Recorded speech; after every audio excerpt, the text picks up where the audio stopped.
Hey, Cleaning Nation, Mike Campion here with Lindsay Bjorklund. Today we're talking about if referrals and reviews can actually build your cleaning company.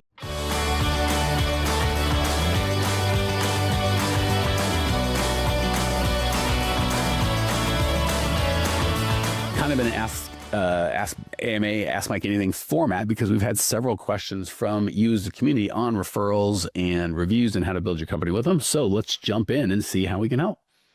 Yeah. Hey, Mike. So Mary Kathleen in the Facebook group, she asked, how do you ask for reviews? I recently started a business page. I'm guessing that's a Google business page. I'm assuming. I should have asked her.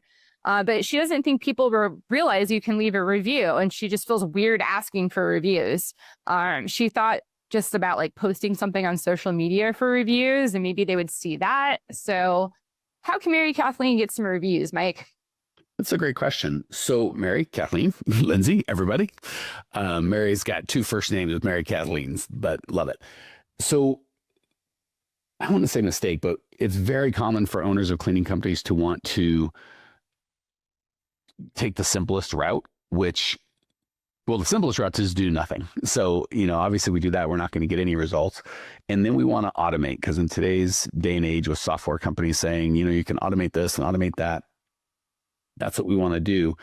And it's not that we can't get any reviews with that, but if you're doing predominantly one-time or predominantly recurring cleans, because again, I'm not a big, if you listen to the show, we're not a big fan of one-time cleans. They're not really, it's just hard to make any money on. But the one saving grace is you can kind of get more reviews, right? Because you might be able to do 20, 30, 40, 50 one-time cleans. Again, you won't make any money, but you can get a review. But again, the goal of the business is not get good reviews, it's to make money. So if we're doing predominantly one-time clients, you can only get, typically, if you get a great client, they might review on several platforms, but per platform, you can really only get, if you're focusing most of your efforts on like Google, which is a great place to start, you can only get, one review per person on Google. So if you just kind of automate doing it, you might only have 50 clients or 40 clients. Like, well, geez, that's, if 100% gave you a review, you can only get 40 or 50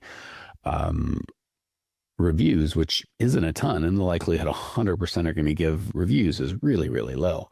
So I would leverage the clients I have with a little more hands-on approach.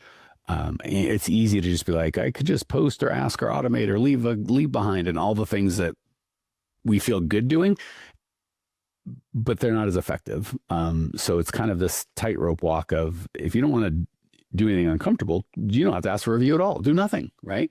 And we're like, isn't there a way I can magically get reviews without doing anything hard? It's like, not really, or one that's wildly ineffective, right?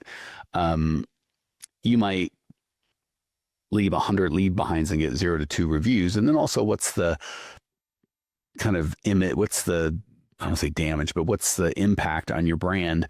It just, if I send you obviously form email or a form saying, hey, please leave a review, your clients aren't going to feel wildly loved by that.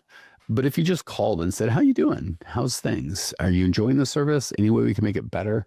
I got to tell you, Lindsay, just human to human, we're a little business and I love you as a client. If you left a review, it would really make a big impact. It would go a long way. That would just make my whole week. The likelihood that Lindsay's going to give me a review is 10, 20 times higher than just some form. And the likelihood she's going to feel good after the call is a lot higher than, with the form, she could feel bad.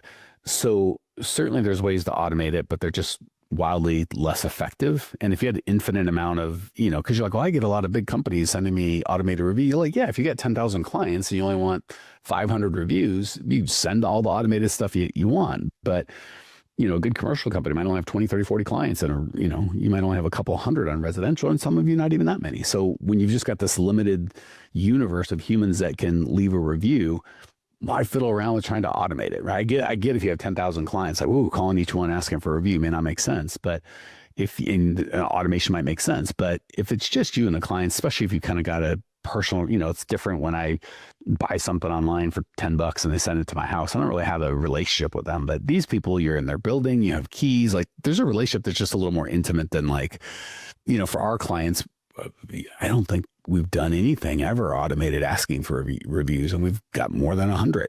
And we don't take that many clients per month. So anyway, all that to say, Yes, you can automate. No, it's not as effective. The best way is just to ask somebody. And if you feel weird about it, make it about them, not about you, right? So if you're like, Lindsay, I need a review and I want this and I want to grow my cleaning company, I want blah, blah, blah. That's, Lindsay may like me and be okay with that. And maybe she'll feel good about it. Maybe she won't. But if I just try and make her day, like, Lindsay, you would be my hero. I know it's probably not a big deal for you, but I would feel just so loved and appreciated. And it would just make my whole team's week if you left a review. Now it's about Lindsay. She feels really good. And it's not a chore. So it doesn't have to be weird. And if you're just like, I know the posting won't work, but I'm afraid I won't do it on my own. And the owner having to do that consistently or doing it consistently, because consistency is key on stuff like that, isn't ideal anyway. You can still pay someone to do it. So it's okay to have someone on your team do it. But any human that's somewhat trained is going to be far better than any automated thing. So there we go. I think that's a long answer, as is my custom, to a short question. Anything to add or ask on that one, Lindsay? Yeah, I have some stuff to add. Being the client happiness manager at Grow My Cleaning Company, I have thoughts. I thought you might. Yeah, well, I again, it's all about systems. Like, even if it's a loose system, just having that in the back of your mind, it doesn't have to be super formal, but I like to, anytime a client customer is super happy about something is when I like to go in and, again, make it all about them. But when you catch them on that high of something like they really enjoyed or excited about with your business, that's a good time to make an easy ask, and make it as easy as possible for them. Have your Google link ready, have it ready to roll, have it ready to just text them. Like, say they, said your team did an amazing job and they cleaned out your fridge and they were so happy, or the customer's fridge. Oh, Maria loves working. She loves cleaning for you. Like, make it about the cleaner, make it about the team. Like you said, Mike, you can even do incentives like, hey, every time, someone mentions Maria's name in a review, like, we give her a little bonus, something like that. I think at the end of the day, people want to help out. Like, most people are really kind and nice and they get excited about helping. So if you make it about helping your cleaners and about them and about the experience, I think that'll just push it, like a little nudge. Yeah. And if you want to kind of do the advanced mode of that, Lindsay made a really good point. The best time to ask is when they feel really good, and you can just wait for that to randomly happen, or you can intentionally make it happen. Mm-hmm. Always do a little extra bonus. Like, if you're going to call or have someone call for a review, you can have the cleaners do something really nice prior. So you don't have to wait until, by luck, they feel really good. You can make them feel really good on purpose by giving them a little above and beyond.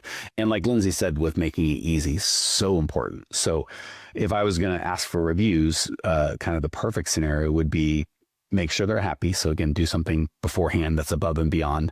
Call them, have the link ready to go. I'd text it. If they said they'd give me a review, I'd text it to them right then and there. And I'd have them do it on the phone, because most people that say they're going to leave you a review really intend to leave a review. But if they've done it while you're on the phone, you have 100% chance that it goes through, or that they've left a review. And if you kind of leave it to chance where they'll do it when they get to it afterwards, it's probably still a 70% chance. I'm not, most of them will probably follow through on their word, but yeah, make it as easy as possible for them. And if you can just have them do it while you're on the phone, fantastic. So there's some kind of bonus stuff there. All right. I feel like we helped Mary Kathleen quite well. Who's next? All right. Next up, we have Christina from the Facebook group. She's going the opposite here. She says, should you respond to a bad review or just leave it alone? It's a really good question. I'm glad that you asked, Christina. So there's kind of three things you can do here. One is to not respond. One is to respond in a way that's going to suit you, and one, or that's going to help you. And one is to respond in a way that's not going to help. So I wouldn't recommend leaving it alone, because that just looks like you don't care, right? Like, either you didn't notice or you don't care. So I do think it's really important to respond to reviews. The way that we found, I won't say it's the worst way, but one of the less effective ways is for our clients, and we don't do this, but I've done it when I was a younger man, is to kind of get in there and try and settle their hash. Mike Campion here. Do you ever listen to the podcast and go, this is great information, I just wish I could actually get it implemented, and I wish I could get some help? Well, we do that. If you would like either myself or my team's help actually coming up with a plan that's specialized to you and your business, because with these podcasts, obviously we have to be very general and we can only go 20 minutes at a time. If you'd like to jump on a call with myself or my team, go to growmycleaningcompany.com/talk. We'll jump on a call. There's no charge, and we'll help you get some absolute clarity around exactly what to do next and how to do it. The reason we don't charge for these calls is the plan that we come up with, people want help implementing that. If that's the case, we're happy to talk about it. And if it's not, that's okay too. We're happy to just help you come up with a plan. So if you want to translate the information you're learning here into an actual plan that can change your life, give us a ring, growmycleaningcompany.com/talk. Love to either myself or have one of our coaches walk you through and actually personalize the content you get here to where you're at with your business. Talk soon. 90% of the reviews we get, we're going to feel like the client was lying, right? They're exaggerating or they're twisting the truth. And, if we ask the client, they're going to think maybe 90% of them that we're lying. So first of all, we just have to kind of open ourselves to the possibility that maybe we have a perspective that's not the perspective or the entire truth, right? Like they may see it differently, and it's not like they're just evil, lying human beings and we're virtuous and perfect. Maybe there's some, truth to what they're saying, and or that's just their experience, right? So there are some people that go nuts and exaggerate, whichever. But either way, I like to just remember they're just human beings. They're probably hurt or angry, and if they really are kind of just lying, so be it. So that kind of takes my temperature down a little bit. Just going, I'm sure I've left some. I don't leave a ton of angry reviews, but if I did, I'd feel justified, and I'm sure the vendor would feel like maybe I was a raving lunatic, right? So just we want to take the temperature down in our own personal space there. The second thing is we just want to respond, and we're really not responding to the person. We're trying to respond to everybody else, the onlookers watching the review. So the crazier the review is, the more tempted we are to, again, settle our hash and try and litigate and mitigate this in the public forum, right? They go, Lindsay's cleaning company came to my house and they lit my house on fire and messed it up and threw my keys to homeless people. I don't know what crazy stuff they're going to say, right? It's usually some version of they were only there for 10 minutes. And then our cleaners are like, we were there for an hour, or just do weird stuff, right? And we want to kind of get in there and be like, it's not true. So our sense of justice makes us want to sort everything out right there. But the problem is when people make crazy accusations against you, the crazier they are, the crazier you sound, even responding to them, right? Like, I forget who said it, but there's the old, when did you stop beating your wife? There's really no way to respond to that question. Like, I'm not beating, like someone yelling, I don't beat my wife, is a guy you're like, I think that guy might beat his wife. When you engage in that, it rarely does that come out. Even if you're like, I don't do that. That's not the case. Just you're in it, right? So instead of that, because you could just look equally crazy as the person kind of slinging, I'm just gonna kind of stay above it. So, say Lindsay leaves me a mean review that is just completely not based in truth, and I have the receipts, right? I can post this and that. I can prove her wrong. First of all, don't try, because it's just going to make you look crazy. I'm just going to go, Lindsay, I'm so sorry. The last thing we want you to have is a bad experience with our company. Please reach out so we can get you sorted out. That's it. That's the whole thing. Don't have it be canned. I didn't see this. I was, because I don't know if you're like me, but when we're buying something online, you look at the reviews, let's look at the bad reviews, right? Because if they've got, 90% good, and then, 5%, 2 and 3 stars, and then 5%, 1 stars. You want to look at the 1 star, just be like, are these crazy, these generally crazy people, these whatever. And so one person just said the same thing over and over again, and that was no good. So the general vibe, because then it just looks like they don't really care again, which is not what you want. You want them to be like, hey, I looked at this. So the overall theme should be some version of, I'm so sorry I had a bad experience, right? Because even if they're evil and wrong and lying and all that, you can still be truly, sincerely sorry they had a bad experience, and then say, obviously that's not what we want you to have.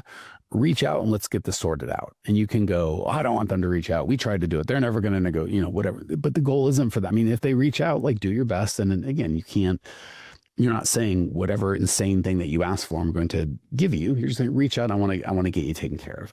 So that's the thing. And just make sure it's not the same, because that's the same message or the same theme for any bad reviews you're going to be getting. God forbid getting so many bad reviews, you have to say it 20 times, but you do want a kind of different version or different take, or just, you want the world to know that you take this seriously and you want them to have a good experience. And then of course, the superpower there is just bury that in good reviews, right? So if I got 3 reviews, 2 say I'm the best and 1 says I'm a psychopath, who knows, right? Maybe I'm a psychopath. But when you get 119 reviews and 116 say you're great and 3 say you're a psychopath, people are going to get pretty quick. Like, I see what's happening. And again, if you get in the mud with them, they're like, oh, geez, man, I don't want to get, look at him. Maybe if I had a bad review and left it, he's going to get mad at me, or, you know what I'm saying? But if you're just like, I'm so sorry, this is a small community. Our goal is to make you happy. Doesn't look like we did a good job. We sure would like the opportunity. Give me a ring. Here's my personal email or whatever you're willing to share. Let's get this thing sorted. We're here to help. And even if they call and they're crazy and you can't get them sorted, you didn't say you do anything. You say you're going to do everything you can. And hopefully, God willing, they call and they're not crazy and you can get them sorted out. Like, ideally, you would actually fix the problem and kind of mend the relationship. But if not, you can at least sleep at night going, I did everything I could, and you don't look crazy in the public forum trying to debate, right? Like, and they say if you argue with a pig, you never win and the pig gets frustrated, right? It's not worth it. Just move on with your life. All right. So I got a little preachy, but I just know you guys, owners of cleaning companies, are generally people of high integrity. When people lie about them, it really frustrates them. And sometimes it can make it worse by, not that you should be lied about, but the goal isn't to, this isn't a court of law where we're going to be presenting evidence from each side. Like, we try and make it that. It's just people screaming in the internet, right? So we want to make sure we're not a screamer in the internet. We're the voice of reason going, we're here to help. And again, that's a great reason to ask for, when you're asking for reviews, you can say, hey, I just had a bad review and it made me sick. And the guy was kind of mean. Boy, if you could give me a review, it'd be great. It's my favorite thing to do. And anytime if you get a bad review, get 5 or 10 new good ones and it gets buried pretty quick. So that's anything to add on that, Lindsay, from your perspective? I just always think in public forums, like Twitter, for example, don't fight crazy with crazy. Like, cut the crazy off. That is my mantra. So yeah, totally agree with you. All right, now we're going to shift gears, Mike, from reviews to referrals. We got Chris with a commercial business. He wants to know if it makes sense to have a referral program with local businesses in his area. And if so, what kind of offers or arrangements can he make? He's specifically looking to build relationships with local property management companies and real estate agents as a source of leads. But he's struggling to come up with a way to make it like a win-win situation. Any thoughts for Chris, Mike? Yeah, so there's 2 levels here. One is just a straight up referral program, which is what he asked. And the other would be like a strategic alliance. And we'll speak to both to give you guys and gals a couple options. So the key with referral programs is, well, if they're not a client, so the key with anything is we want to look at it from the perspective of who we're asking from, right? So we want to try and make it valuable to them, not just valuable to us.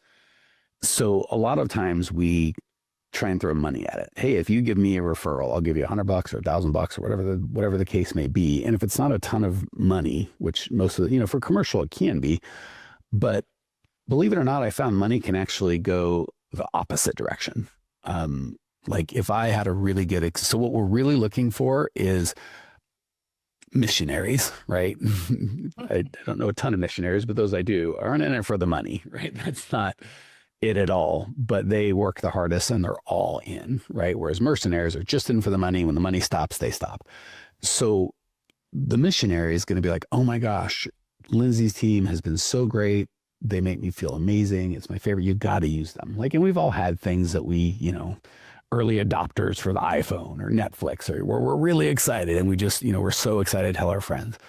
And that's how stuff grows. Like, we have a Tesla, and when we first bought it, how you show, you drive friends and go, oh, yeah, you got a new car. I think a couple of people bought Teslas just because we're excited about it. I think they have a referral program. We make money. I never even signed up for it. It was just, I enjoy the car and there was so many fun things I wanted to share and they like seeing it, right? Going fast is one of them, by the way. People love to go fast. So if you have a fast car, anyway, But the reality is the reason I wouldn't sign up for that program is when I'm just sharing with my friends this car that I like or this thing that I like, I can do it uninhibited, right? But if I'm sharing the car with Lindsay, she's like, oh, I should go test one. I'm like, oh, well, let me in or give my name. And I'm like, in the back of my mind, I'm like, I get money. Now I feel weird. Lindsay's like, well, were you referring me because you wanted to get the money or did you just love the car, right? You know, it kind of moves it into a weird space. And most people, not everybody, but most people, for the money that you're going to be able to offer, they'd rather the social capital, right? I want Lindsay to think I'm cool because I brought her something and she likes it. So now, like, I kind of get credit, and my esteem, my esteem towards, or Lindsay's esteem towards me has risen because I turned her onto something fun and cool that maybe she didn't know about. Most people would prefer that social capital over the $50 or $100 or whatever the thing may be, or the free clean, especially if that free clean comes with like, oh, now I'm in an awkward spot with Lindsay. Like, do I tell her? Like, if I don't tell her and she finds out, now I feel I've actually had negative social capital, right? Lindsay might think less of me going, oh, I thought Mike was trying to share something with me. Turns out he just wanted to make $100. So I'm actually risking the opposite of what I want. And if I do tell her, a lot of the magic's gone, right? Because now in her mind, she's going to be like, oh, I get that you like the car and I was surprised how excited you were. But now that there's money involved, I get, maybe you weren't that excited. You're just kind of pitching. So when it comes to referrals, I'm okay offering a gift or a thank you, but I really want it to be that, like almost as a surprise and delight. So it's an afterthought. It's not the thing. And that's, again, 90% of people. Some people just are missionaries and they just want money and they just want whatever. But I haven't found the real, because typically you'll get 90% of referrals from like 10% of your people, or the 80-20 rules at play. And the 80% that are giving you the most referrals are almost never the ones for the money, right? They might take money, but they're really just, they know people. They're just connectors. That's who they are. That's what they do. It makes them happy. And if they're super into your thing, all of their friends are going to know about it and they're going to be into your thing as well. So first and foremost with referrals, don't get too uptight about the program. Like the program being, they get this amount if they do this. And the second referral is that. We have to make sure, like, that's not really where they're at. Just find a way that they can feel really good about themselves. Recognition does that as well. Like, if you had a newsletter for your company, you held out all the referrals, or at your company meeting, you recognized everybody that got a referral, and then you took a little video of them getting a little award and sent that to the person doing the referring, right? Like, recognition is going to go a lot further than cash. Okay, that's on the referral side. On the strategic alliance side, because what I'm hearing this person saying is, hey, I want to go to property managers and get them to refer me their clients. That's really strategic. What you really want, I mean, you can ask them, but that's a big ask on the commercial side. Like, hey, I've got a commercial vendor. That's not just, it's a little easier on the residential because it is a friendly, like, Lindsay comes over, oh, your house looks so nice. I'm like, oh my gosh, we don't do it. Our cleaners do it. You should call, it's a pretty natural thing. It doesn't happen as much on the commercial side because it's a bigger switch. So strategic alliance, typically, you want to find people that are selling different products to your same customers, right? So if I'm a cleaning company and I sell to, daycares, I might find toy providers or disinfectant, whatever they use for their disinfectant stuff, or I would find vendors that food, right? Whoever provides, some of them offer like lunches and stuff and they have an outsourced thing. I'm going to find other vendors, if they've got a pest control service, an accountant, any person that they also use. And I'm going to say, hey, let's connect. And I could do the whole money thing, but typically those people would just want kind of in kind, like, hey, I've got a bunch of daycares and you're an accountant. I'll refer all my daycare clients to your accounting service. And then you refer all your daycares to my cleaning service. So we can kind of trade brand equity, right? So the way that you might do that is to offer something really juicy. Like, we'll go residential for a minute. Like, if I was residential, I might connect with a massage therapist or a pool cleaner. And the pool cleaner could go, hey, because you're one of my clients, you get a free clean from Mike's Cleaning. All he's going to ask is that you let him give a bid for recurring service. But, if you're interested in recurring service, I can get you a free clean, no obligation. Just let him clean. And if you love it, let him, he'll give you a bid. And if you like it, go forward. If not, no worries. But because you're my client, you get this benefit. So now I, as the pool guy, look really good. And I want to share that because it makes me look good, right? It's not a favor. And then vice versa, it goes the other way. To all of your clients, you go, hey, that have a pool, hey, we can give you a free pool cleaning. Again, the guy, all he's going to ask is you allow him to give you a bid, but there's no obligation, and just, you got to have some interest in recurring pool cleaning. And that's how you kind of can make that share. So everybody benefits. The person who's doing the referring gets the social capital of, hey, Lindsay, I got you a free massage. All she's going to ask is, she's got a monthly program where you get massages every other week. She'll just tell you about that. And if you like it, sign up. And if not, no big deal. Either way, the massage is free. Maybe give her a tip. And then she's going to do all the same thing. And again, your massage therapist kind of got you in this captive audience. So her sharing it. So that's the big thing on that. So that would be kind of the difference between referrals and strategic alliances, which are just kind of referrals on steroids. So the big thing I want to part with, because we're kind of running up on time here, is repeat and referral business is probably the best way to build a business. It's phenomenal. But the problem is it's not as scalable as some other things. So a lot of people kind of, I don't say brag, but they're really proud of the fact that I build my business completely on repeat and referral business, which is great. But if you're not getting the results that you want, that doesn't mean we don't do repeat and referral business. It means we want other marketing venues as well, right? So referral business is a great foundation. It's just not scalable. So if you want something scalable, you're going to want to add actually, even no matter what, the best single lead source is still only one lead source. You don't want your business to be completely dependent on Yelp or referrals or local service ads, any great, fantastic lead source. If it's the only one, you want to diversify. All right, Clean Nation, hopefully it was helpful. Really appreciate your time and attention. Hopefully it's been valuable. If it has, share with a friend. If you know someone that owns a cleaning company, turn them on to the show, and we'd love to have them and help them. Appreciate you, and talk soon. See ya. Hey, Cleaning Nation, if you dug the content you just got, we don't do any ads and I don't sell anything on this podcast, but if you would just subscribe, rate, and review, it would be huge, and I'd be so appreciative. Not only is it going to help me, but you'll help other owners of cleaning companies across the world work less, make more, and get profitable. So if you appreciate the value we give, again, subscribe, rate, and review. It'd mean the world to me. I'd really appreciate it, and we sure appreciate your time and attention.